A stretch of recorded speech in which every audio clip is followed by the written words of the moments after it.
Hi friends, शास्त्रोशाला में आपका स्वागत है और मैं हूं सोनल मदलानी। पेन और पेपर लेकर रेडी हो ना?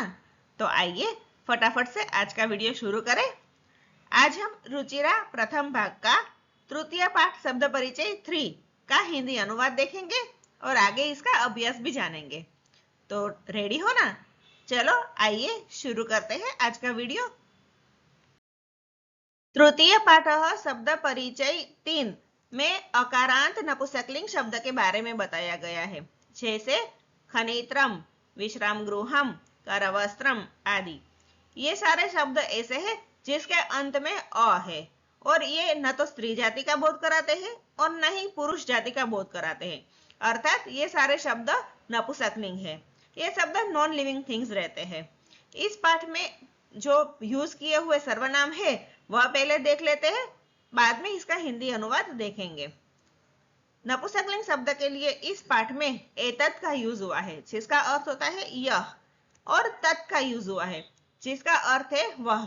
ये दोनों जब कोई भी चीज एक वचन में हो तब इसका यूज होता है।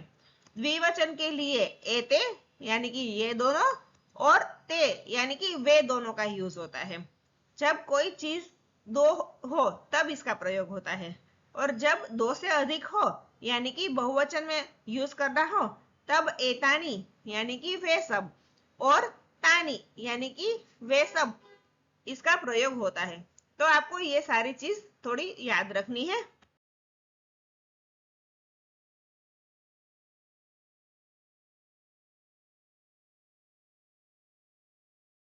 इस तरह जब सर्वनाम का यूज करना हो और वस्तु जब पास में हो तब यह के लिए पुल्लिंग एक वचन में एषः का यूज होता है, पुल्लिंग द्विवचन में एतो का यूज होता है और पुल्लिंग बहुवचन में एते का यूज होता है। वैसे स्त्रीलिंग शब्द के लिए एषा, एते और एतः का यूज होता है, तथा नपुंसकलिंग के लिए एतत्, एते और एतानी का यूज होता है। और अगर वस्तु है वह दूर है तो पुल्लिंग शब्द के लिए एक वचन, द्विवचन और बहुवचन में क्रमशः सह, तो और ते का यूज होता है।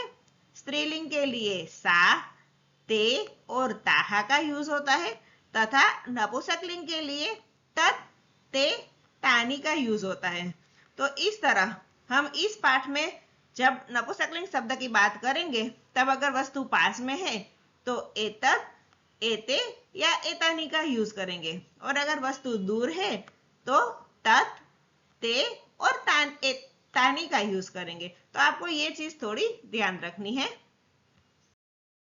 अब शब्द परिचय 3 का हिंदी अनुवाद देखते हैं।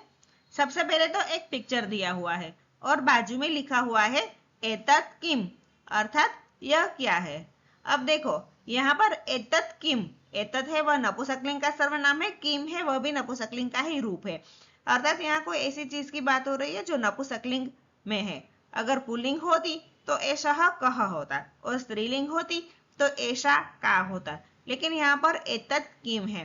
तो आप पिक्चर में देख रहे हो, इसमें से जो भी नपुंसकलिंग वस्तु है उसके बारे में पूछा गया है कि यह क्या है। आंसर है एतत् खनित्रम अस्ति, अर्थात यह कुदाल है। तो यहाँ पर कुदाल की बात हो रही है। श्रमिकाः खनिजम चालयति, आगे लिखा है कि मजदूरनी है वह कुदाल चलाती है। फिर दूसरा पिक्चर दिया हुआ है और पास में क्वेश्चन है तत् किम, क्योंकि यह पिक्चर है वो थोड़ा दूर है, अर्थात वह क्या है।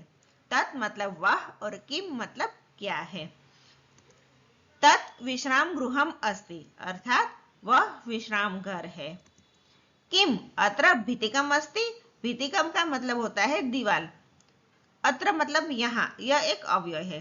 तो क्या यहाँ दीवार है, ऐसे इसका हिंदी अनुवाद होता है। अत्र भितिकम न अस्ति, जिसका आंसर है यहाँ पर भितिकम अर्थात दीवार नहीं है। आगे और एक पिक्चर है जिसमें एक सुनार है और दो अंगूठियां है। यह पिक्चर पास में है, इसीलिए संस्कृत में पूछा गया है एते के, अर्थात ये दोनों क्या है। एते जो है वह द्विवचन का रूप है, इसलिए ये दोनों क्या है ऐसे इसका हिंदी अनुवाद होता है। एते अंगुलीयके स्तः, ये दोनों अंगूठिया है, अंगुलीयके अर्थात अंगूठिया। सुवर्णकारः अंगुलीयके रचयति अर्थात सुनार अंगूठिया बनाता है। सुनार को सुवर्णकारः कहते हैं। आगे और एक पिक्चर है जिसमें कुछ बस दिख रही है और वह दूर है, इसीलिए संस्कृत में पूछा गया है ते के अर्थात वे दोनों क्या है। आंसर है ते बसयाने स्तः अर्थात ये दोनों बसे हैं। ते बसयाने कुत्र गच्छतः आगे पूछा गया है कुत्र मतलब कहाँ, गच्छतः मतलब जा रही है और बस याने अर्थात बस। वे दोनों बस कहाँ जा रही है, जिसका आंसर दिया है संस्कृत में कि ते रेल स्थानकम गच्छतः। रेल स्थानकम अर्थात रेलवे स्टेशन और गच्छतः अर्थात जा रही है। वे दोनों रेलवे स्टेशन जा रही है। आगे और एक पिक्चर दिया गया है जिसमें रुमाल दिख रहे हैं, जिसको संस्कृत में करवस्त्र कहते हैं। संस्कृत में पूछा गया है एतानी कानी, क्योंकि यह पास में है तो एतानी का यूज हुआ है अर्थात ये सब क्या है। एतानी करवस्त्राणि सन्ति अर्थात यह सब रुमाल है।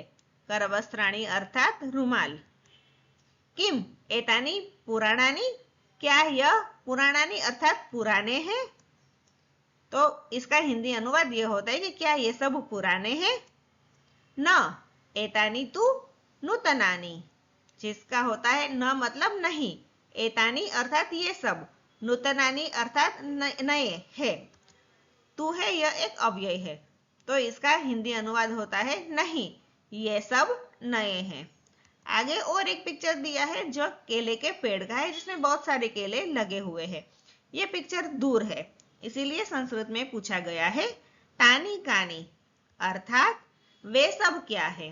तो इसका आंसर आएगा तानी कदली फलानी संति, क्योंकि केले को संस्कृत में कदली फल कहते हैं।